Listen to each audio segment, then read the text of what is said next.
Lebanese farmer Zakaria Farah fears his fields are not safe to grow crops in.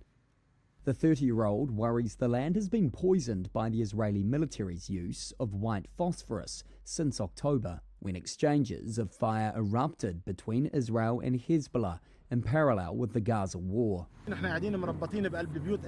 We're stuck inside our houses.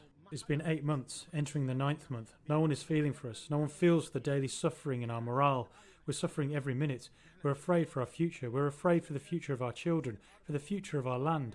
What can we eat? What can we drink? Maybe the groundwater has phosphorus. We don't know if yes or no. This is why we are really living in hell.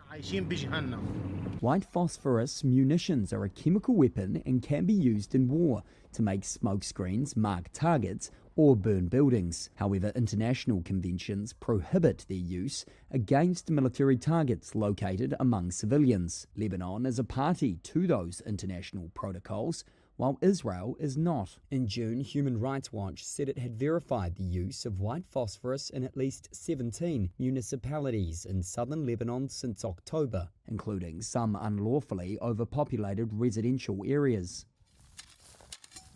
Outside the southern town of Klaya, with shelling in the distance, Farah collected earth samples to send to the American University of Beirut for testing. Some farmers have left altogether, but Farah hopes he can learn whether he can plant his fields once hostilities end.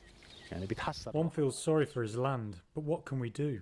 These are the soils that come from different places. Dr. Rami Zurak, a soil chemist at AUB, has developed a research protocol to collect and examine the samples from various distances from the impact sites. So what we're looking for is what happens to the soils and to the plants in locations that have received white phosphorus bombing. Does the phosphorus remain? In what concentrations? Does it disappear?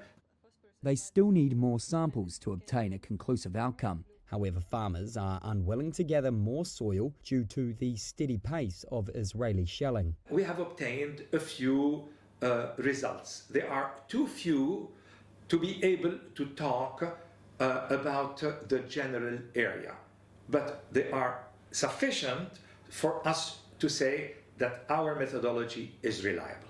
Green Southerners, a collective of ecologists and nature lovers in Lebanon's south, have filmed several incidents of shelling they say show telltale signs of white phosphorus attacks.